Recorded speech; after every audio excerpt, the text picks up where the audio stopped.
चढ़दा सूरज, चढ़दा सूरज, चढ़दा सूरज। नमस्कार। अज दा दिहाड़ा तुहाडा बहुत सोहना जावे, बहुत सुखी जीवन लवो तुसी, अजिही मेरी मंगल कामना। अज जिन्हां जातकां दा जन्मदिन उन्हां नूं लख लख वधाई।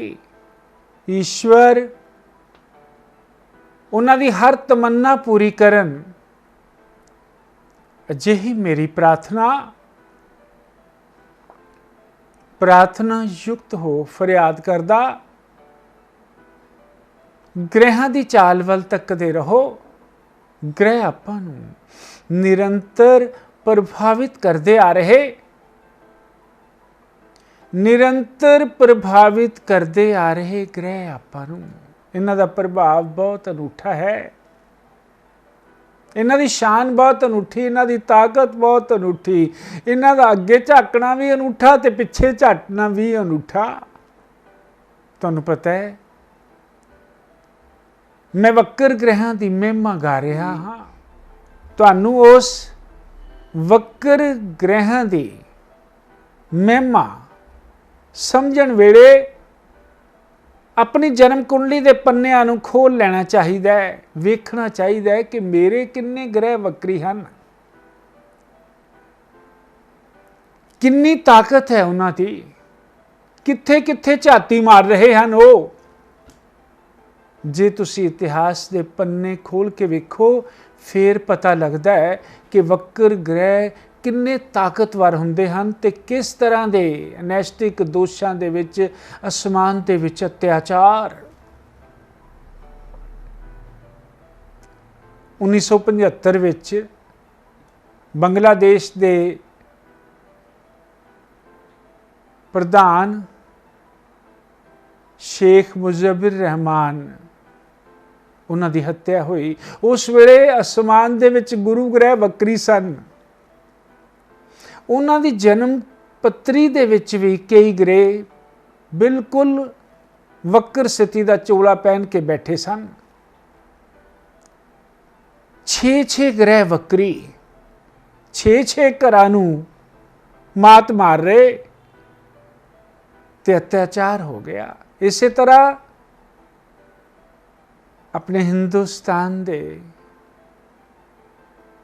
राष्ट्रपिता श्री महात्मा गांधी, उन्हां दी जन्म कुंडली विच ग्रहां दी वक्र स्थिति ते आसमान विच जदों हुई उस वेले उन्हां दे नाल भी भाणा वातरिया। इसे तरह इस वक्र ग्रहां दी चाल बहुत महान पुरुषों ते भी बहंदी रही, नेपोलियन ते बहंदी रही। प्रसिद्ध पर ग्रह कदे किसे दी महानता नूं नहीं तकदे, वो तो अपनी ताकत दे नाल वार करते हैं। इसलिए मैं आखना की चाहता हाँ, मैं सिर्फ ये आखना चाहता हाँ कि समझो हुण प्रेजेंटली शनि वक्र हन, गुरु वक्र हन। 2 लगना दे मालिक, मकर लगन, कुंभ लगन, मिथुन लगन, मीन लगन, उसके मालिक हन। फिर इन्हां दियां झातियां जन्म कुंडली दे विच ही हलचल मची पई है। स्थिरता ये आउण नहीं देणगे। अक्तूबर तक का समा है, बहुत ध्यान नाल चलाउण वाली गल। सामूहिक प्रार्थना ते सामूहिक उपचार की है। काले मां ते चने की दाल लैके तुसी रोज़ बाहर खुली जगह सिटिया करो। ਰੋਹ ਸਿੱਟੋ। ਜਿਨ੍ਹਾਂ ਦੀ ਜਨਮ ਕੁੰਡਲੀ ਵਿੱਚ ਜਨਮ ਤੋਂ ਇਹ ਗ੍ਰਹਿ ਵਕਰੀ ਹਨ, ਉਹਨਾਂ ਨੂੰ ਧਿਆਨ ਰੱਖਣਾ ਅਹਿਮ ਜ਼ਰੂਰੀ ਹੈ। ਕਿਸੇ ਕੰਮ ਵਿੱਚ ਜਲਦਬਾਜ਼ੀ ਨਾ ਕਰਿਓ। ਸਹਿਜ ਦੀ ਜ਼ਰੂਰਤ ਹੈ। 20 ਜੁਲਾਈ ਤੱਕ ਤਾਂ ਬਹੁਤ ਸਹਿਜ ਦੀ ਜ਼ਰੂਰਤ ਹੈ। ਮੰਗਲ ਅਸਮਾਨ ਦੇ ਵਿੱਚ ਅੰਗਾਰੇ ਭਰਾ ਰਿਹਾ ਹੈ ਨੀਚ ਅਵਸਥਾ ਦਾ ਹੋ ਕੇ। ਕਈ ਵਿਵਾਹਿਤ ਜੀਵਨ ਦੇ ਵਿੱਚ ਉਛੇਦ ਕਰਨ ਦਾ ਪ੍ਰਯਾਸ ਕਰ ਰਿਹਾ ਹੈ। ਚੁਗਲੀ, ਨਿੰਦਾ, ਕਾਨਾਫੂਸੀ, ਬਿਲਕੁਲ ਉਸ ਚੁਰਸਤੇ ਤੇ ਨਾ ਬੈਠਿਓ ਜਿੱਥੇ ਇਹ ਚੀਜ਼ ਹੋ ਰਹੀ ਹੋਵੇ, ਕਿਉਂਕਿ ਉਹ ਇੱਕਦਮ ਕਾਬਜ਼ ਹੋਣ ਦਾ ਪ੍ਰਯਾਸ ਕਰਦਾ ਹੈ, ਫਿਰ ਪੀੜਾਂ ਦੇ ਦਿੰਦਾ ਹੈ, ਫਿਰ ਹੱਲਾ ਗੁੱਲਾ ਮਚਾ ਦਿੰਦਾ ਹੈ। ਸ਼ਾਂਤ ਤਾਂ ਸਭ ਕੁਝ ਹੋ ਜਾਣਾ ਹੈ ਜਦੋਂ ਗ੍ਰਹਿ ਨੇ ਆਪਣਾ ਸਿੱਧਾ ਮੁਖ ਕਰਨਾ ਹੈ। ਤੁਹਾਨੂੰ ਪਤਾ ਹੈ ਵਕਰ ਗ੍ਰਹਿ ਜਦੋਂ ਵਕਰੀ ਹੋਣ ਵਾਲੇ ਹੁੰਦੇ, ਸਭ ਕੁਝ ਸਟਾਪ ਕਰ ਦਿੰਦੇ ਇੱਕ ਦਿਨ। ਜਿੱਦਣ ਵਕਰੀ ਹੋਣਾ ਹੈ, ਸਮਝੋ ਸਵੇਰੇ ਵਕਰੀ ਹੋਣਾ ਹੈ ਤਾਂ ਰਾਤ ਨੂੰ, ਤੇ ਜੇ ਰਾਤ ਨੂੰ ਹੋਣਾ ਹੈ ਤਾਂ ਸਵੇਰ ਵੇਲੇ ਸਭ ਕੁਝ ਸਥਗਿਤ। ਜਿੰਨੇ ਤੁਹਾਡੇ ਕੰਮ ਉਹਨਾਂ ਤੋਂ ਜਵਾਬ ਮਿਲ ਜਾਣਾ ਹੈ, ਜਾਂ ਪੈਂਡਿੰਗ ਹੋ ਜਾਣੇ, ਜਾਂ ਕਿਸੇ ਨੇ ਕਹਿ ਦੇਣਾ ਤੂੰ ਪਰਸੋਂ ਆਈ, ਬਸ ਫਿਰ ਉਹ ਪਰਸੋਂ ਨਰਸੋਂ ਇਸ ਤਰ੍ਹਾਂ ਵੱਧਦਾ ਜਾਊਗਾ। ਪਰ ਵਧੀਆ ਗੱਲ ਕੀ ਹੈ? ਇੰਤਜ਼ਾਰ ਕਰੋ। ਇੰਤਜ਼ਾਰ ਦੀਆਂ ਘੜੀਆਂ ਦੇ ਵਿੱਚ ਬਹੁਤ ਰਸ ਹੈ ਜਦੋਂ ਗ੍ਰਹਿ ਵਕਰ ਸਥਿਤੀ ਵਿੱਚ ਹੋਵੇ। ਜਦੋਂ ਚੰਗਾ ਗ੍ਰਹਿ ਮਾਰਗੀ ਹੋਵੇ, ਜਿਸ ਦਿਨ ਮਾਰਗੀ ਹੋਣਾ ਉਸ ਦਿਨ, ਉਸੇ ਦਿਨ ਹੀ ਦਰਵਾਜ਼ੇ ਖੁੱਲ ਜਾਣੇ। ਧਨਹੀਨ ਵਾਸਤੇ ਧਨ ਦਾ ਦਰਵਾਜ਼ਾ ਖੁੱਲ ਜਾਣਾ ਹੈ। ਵਪਾਰ ਨੂੰ 4 ਚੰਦ ਲੱਗ ਜਾਣੇ। ਕਿਸਮਤ ਦੀ ਉਲਟੀ ਚੱਕਰੀ ਸਿੱਧੀ ਘੁੰਮਣੀ ਸ਼ੁਰੂ ਹੋ ਜਾਣੀ ਹੈ। ਵਿਵਾਹਿਤ ਜੀਵਨ ਦੇ ਵਿੱਚ ਲੜਾਈ ਝਗੜੇ ਕਲੇਸ਼ ਬੰਦ ਹੋ ਜਾਣੇ ਹਨ। ਦੁਸ਼ਮਣ ਪਿੱਛਾ ਕਰਨਾ ਛੱਡ ਦੇਣਗੇ। ਪਰ ਜਿੰਨਾ ਤਿੱਕਰੇ ਰਹੂ, ਉਹਨਾਂ ਤਿੱਕਣ ਤਾਂ ਆਪਾਂ ਨੂੰ ਵੇਖਣ ਦੀ ਬਹੁਤ ਲੋੜ ਹੈ। ਪ੍ਰਾਰਥਨਾ ਦਾ ਸਹਾਰਾ ਲਓ। ਇਹਨਾਂ ਗ੍ਰਹਿਾਂ ਦੀਆਂ ਵਸਤੂਆਂ ਦੇ ਦਾਨ ਦਾ ਸਹਾਰਾ ਲਓ। ਮੰਤਰਾਂ ਦਾ ਸਹਾਰਾ ਲਓ, ਯੰਤਰਾਂ ਦਾ ਸਹਾਰਾ ਲਓ, ਝਾਕਣੀ ਦਾ ਸਹਾਰਾ ਲਓ, ਅੰਦਾਜ਼ ਦਾ ਸਹਾਰਾ ਲਓ। ਇਸ ਪੀਰੀਅਡ ਦੌਰਾਨ ਲੜਾਈ ਝਗੜੇ ਕਲੇਸ਼ਾਂ ਤੋਂ ਬਚਣ ਵਾਸਤੇ ਵਿਸ਼ੇਸ਼ ਤੌਰ ਤੇ ਆਪਾਂ ਨੂੰ ਓਮ ਹਨੂਮਤੇ ਨਮੈ, ਓਮ ਹਨੂਮਤੇ ਨਮੈ, ਇਸ ਮੰਤਰ ਦਾ ਜਾਪ ਪਰਮ ਸੁਖਕਾਰੀ ਰਹੇਗਾ। ਵਿਸ਼ੇਸ਼ ਪਰਮ ਸੁਖਕਾਰੀ ਰਹੇਗਾ ਇਸ ਮੰਤਰ ਦਾ ਜਾਪ। ਜੀਵਨ ਦਾ ਸਾਰਥਿਕ ਯੋਗ ਸਿੱਧ ਹੋ ਜਾਵੇਗਾ। ਓਮ ਹਨੂਮਤੇ ਨਮੈ।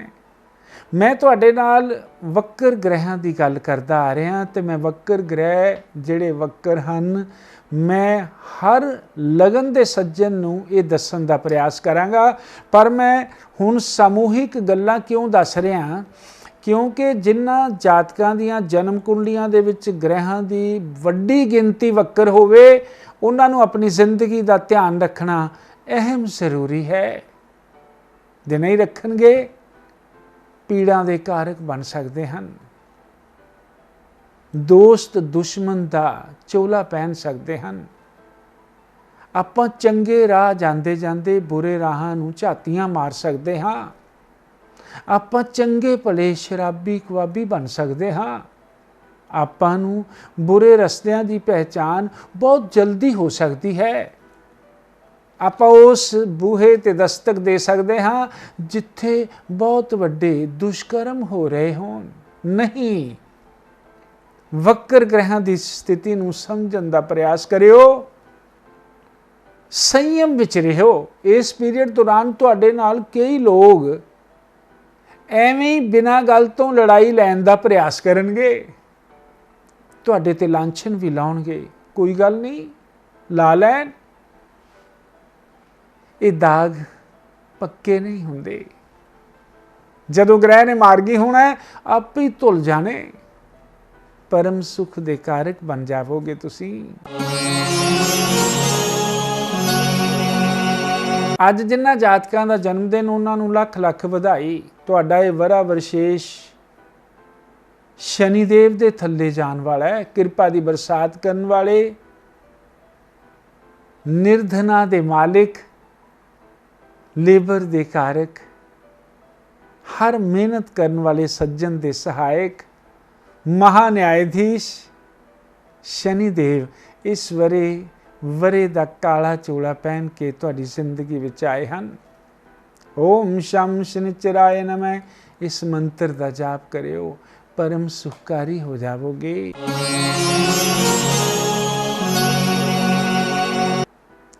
ਗਾਫਿਲ ਦੇ ਵਾਸਤੇ ਸਾਈਂ ਦਾ ਘਰ ਦੂਰ ਹੈ, ਪਰ ਜੋ ਬੰਦਾ ਉਸ ਦੀ ਹਾਜ਼ਰੀ ਵਿੱਚ ਮੌਜੂਦ ਹੈ, ਸਾਈਂ ਸਦਾ ਲਈ ਹਾਜ਼ਰੇ ਹਜ਼ੂਰ ਹੈ। ਤੁਸੀਂ ਉਹਦੀ ਬੰਦਗੀ ਕਰਕੇ ਵੇਖੋ, ਇੱਕ ਅਲੱਗ ਤਰ੍ਹਾਂ ਦਾ ਨਜ਼ਾਰਾ ਤੁਸੀਂ ਵੇਖੋਗੇ।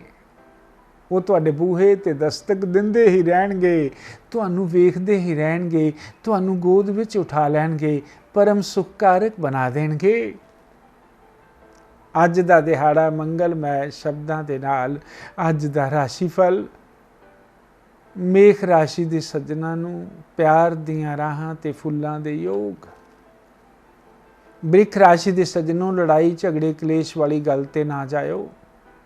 ਮਿਥੁਨ ਰਾਸ਼ੀ ਦੇ ਸੱਜਣ ਅਚਾਨਕ ਧਨ ਦੇ ਸਤੋਤਰ ਜੁਟਣਗੇ। ਕਰਕ ਰਾਸ਼ੀ ਦੇ ਸੱਜਣਾਂ ਨੂੰ ਲੜਾਈ ਝਗੜੇ ਕਲੇਸ਼ ਵਿੱਚ ਨਹੀਂ ਜਾਣਾ ਚਾਹੀਦਾ। ਮੰਗਲ ਦਸਤਕ ਦੇ ਕੇ ਬਹੁਤ ਵੱਡਾ ਨੁਕਸਾਨ ਕਰ ਸਕਦਾ ਹੈ। ਸਿੰਘ ਰਾਸ਼ੀ ਦੇ ਸੱਜਣੋਂ ਕਿਸਮਤ ਦੇ ਸਹਾਰੇ ਉੱਚੀ ਉਡਾਰੀ ਲੱਗੇਗੀ। ਕੰਨਿਆ ਰਾਸ਼ੀ ਦੇ ਸੱਜਣ ਅੱਜ ਰੋਗ ਮੁਕਤ ਹੋ ਜਾਣਗੇ। ਤੁਲਾ ਰਾਸ਼ੀ ਦੇ ਸੱਜਣ ਰਾਹੇ ਜਾਂਦੇ ਜਾਂਦੇ ਤੁਹਾਨੂੰ ਕੋਈ ਪਰੇਸ਼ਾਨ ਕਰ ਸਕਦਾ ਹੈ ਧਨ ਦੇ ਲਿਹਾਜ਼ ਦੇ ਨਾਲ। ਬ੍ਰਿਸ਼ਚਿਕ ਰਾਸ਼ੀ ਦੇ ਸੱਜਣਾਂ ਨੂੰ ਅੱਜ ਰਿਣ ਮੁਕਤੀ ਦਾ ਸੁਨੇਹਾ ਮਿਲੇਗਾ। ਧਨੁ ਰਾਸ਼ੀ ਦੇ ਸੱਜਣ ਅੱਜ ਬਹੁਤ ਉੱਚੀ ਉਡਾਰੀ ਮਾਰਨਗੇ, ਪ੍ਰਮੋਸ਼ਨ ਹੋਵੇਗੀ ਉਹਨਾਂ ਦੀ, ਸਥਾਈ ਰਹਿਣਗੇ। ਪਰ ਮਕਰ ਰਾਸ਼ੀ ਦੇ ਸੱਜਣੋਂ ਕੋਈ ਸੱਟ ਪੇਟ ਲੱਗ ਸਕਦੀ ਹੈ। ਕੁੰਭ ਰਾਸ਼ੀ ਦੇ ਸੱਜਣੋਂ ਯਾਤਰਾ ਛੋਟੀ ਹੋਵੇਗੀ ਪਰ ਰੂਹਾਨੀਅਤ ਹੋਵੇਗੀ। ਮੀਨ ਰਾਸ਼ੀ ਦੇ ਸੱਜਣ ਪੈਤ੍ਰਿਕ ਸੰਪत्ति ਦੇ ਹੱਕਦਾਰ ਬਣ ਜਾਣਗੇ। ਨਮਸਕਾਰ। ਚੜ੍ਹਦਾ ਸੂਰਜ ਪ੍ਰੋਗਰਾਮ ਨੂੰ ਤੁਸੀਂ ਵੇਖ ਸਕਦੇ ਹੋ ਸਾਡੇ YouTube ਚੈਨਲ ਐਸਟ੍ਰੋ ਸ਼ੋ ਬਾਈ ਕਮਲਦੀਪ ਦੀ। ਨਾਲ ਹੀ ਚੈਨਲ ਨੂੰ ਲਾਈਕ ਤੇ ਸਬਸਕ੍ਰਾਈਬ ਕਰਨਾ ਨਾ ਭੁੱਲੋ। ज्योतिष सम्राट कमलदेव जी, 41 अमन पार्क, सामने चुंगी, फिरोजपुर रोड, लुधियाना।